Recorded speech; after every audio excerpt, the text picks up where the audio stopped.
Hey everyone, this is Josh from before, and I'm here with McFarlane Toys DC Multiverse Gold Label Collection Arkham Knight Scarecrow.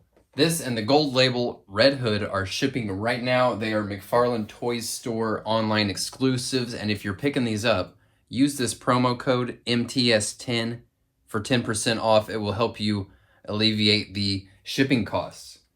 Like I just ordered the whole Blackest Night wave today, and the bundle sale price combined with this code, I got it for less than retail, including shipping. So we'll take a quick lap around the box here. Arkham Knight. We just started playing through Arkham Knight on our weekly game streams. We've been doing those on Friday evenings lately. So turn on notifications if you want to jump in during those streams and just hang out while I fly around Gotham City and beat the crap out of goons. Let's come in here for the closer look. Man, a lot to take in here. This guy looks really incredible. Real quick though, guys, before I get started, if you're a fan of this channel and you want to show your support, now is the time. I just launched a Kickstarter for my comic book. It's 32 pages of original art. It turned out really great, and there's even a fake toy ad made with custom action figures. I'll save you the full plug. There are other videos on my channel, and there's links in the video description that will take you to that campaign. Please consider contributing if you can. Now, let's look at this dude. It's a really incredible sculpt. I'm glad they're coming back around to the Arkham series. They gave us some early in the Multiverse line, and they're coming back to it in a big way, especially if the leaks are true, and we may be getting a full Arkham City Build-A-Fig wave later this year. Now, it's a little unusual, but not unprecedented to be getting the gold label version early. And we haven't seen the regular retail version of this figure, but there were some leaks a while back. And basically, I think the biggest difference is the regular retail version is everything that's brown on here is going to be black in the regular retail release. So personally, just given that we have so many characters from the DC universe and Batman's corner of the DC universe specifically, that are just black, gray, and black. So having this colorway here that is gives a little bit more variety to the colors on the shelf, that's a-okay for me. But man, there sure are a lot of places, a lot of sculpted details on here that could use just some different color paint. They're calling this gold label Red Hood, the monochromatic version. This Scarecrow is very monochromatic as well, all brown. So many great details in this sculpt. The stitches, the straps. Some more paint on this guy is going to go a long way, because you can see like even these vials here, the orange, it just stops abruptly before it wraps all the way around the vial. You know what I mean? So even though it's a gold label release, I don't think this version of the figure is going to have more paint than the regular retail. I think it's just a different color. It's really great face sculpt here. You can even see through the big stitches of his mouth there. It looks awesome. He's got this noose wrapped around his neck, which is it glued? It feels like it's glued. No, I think it just stuck up under there. Here we go. Get a better look at how that neck meets the torso there. So yeah, this does move. All right, great.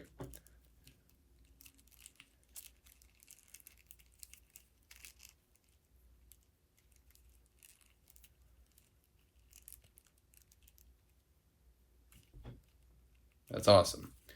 Really love the way these hoses stretch out from all these canisters and then get tucked back up into his belt here. His tunic is wrapped around his torso, but they do not twist.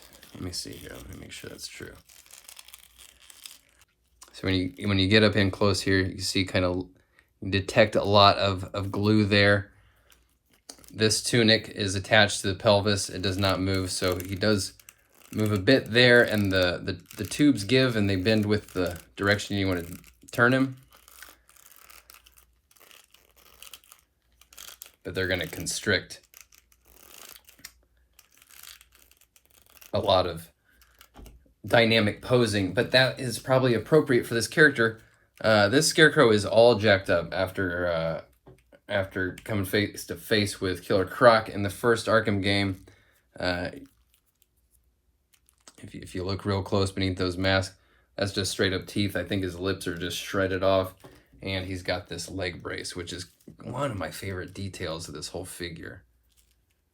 The way that is constructed separately, glued on there. Let's see how.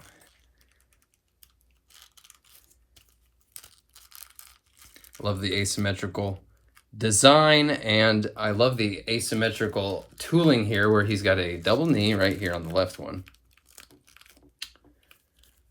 Or excuse me, on his right leg. And he's got a sculpted ball joint ankle there.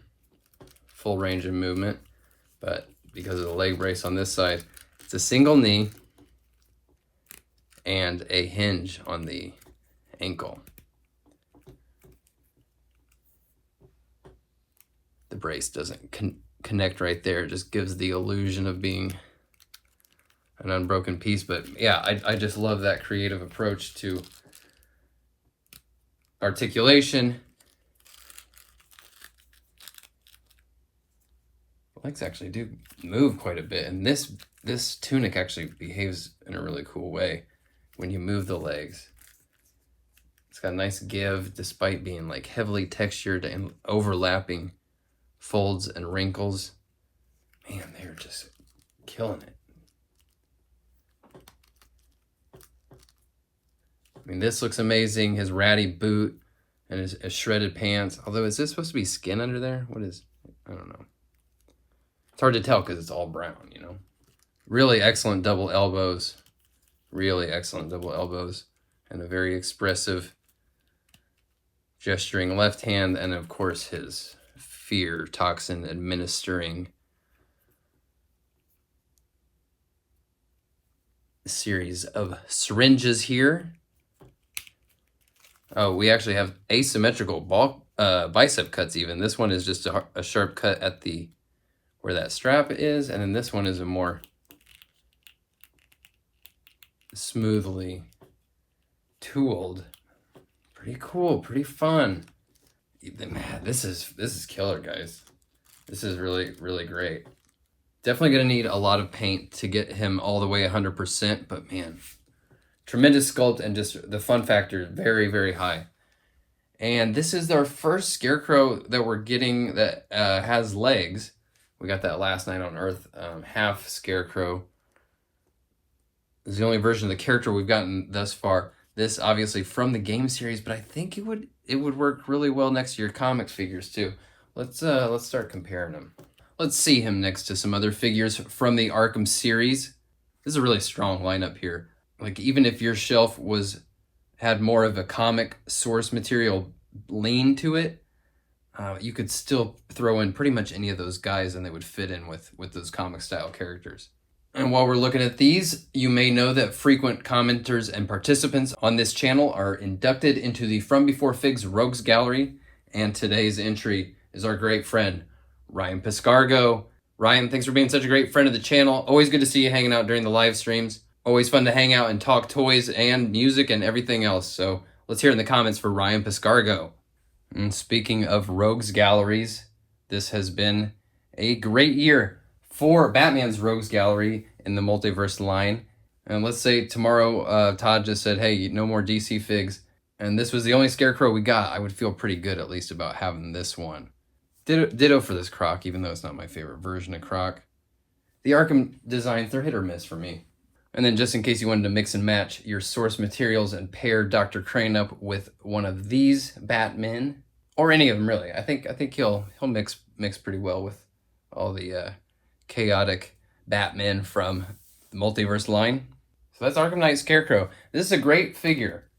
The paint is lacking, that's for sure, but the sculpt is outstanding, and I feel like they've come a long way with the video game figures in particular. Like when the Multiverse line first started, and they were doing some of these figures that were, they felt like they were sculpted using existing 3D assets like from the game. The figures end up feeling a little more rigid, and the fun factor is not as high. But lately with this guy, with Killer Croc, with Arkham Knight himself, they've been coming through with the fun factor in a strong way. I love things like this brace. This is maybe my favorite thing in the whole figure. And the overlapping tubes and all this crazy business like the noose. Dynamite.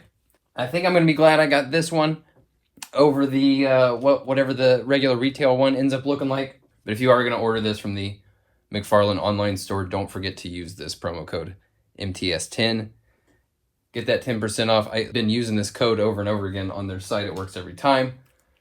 Take advantage of that. And don't forget to check out my Kickstarter campaign. Thanks for your support, everyone. I will talk to you all very soon, and I will see you next time. Bye.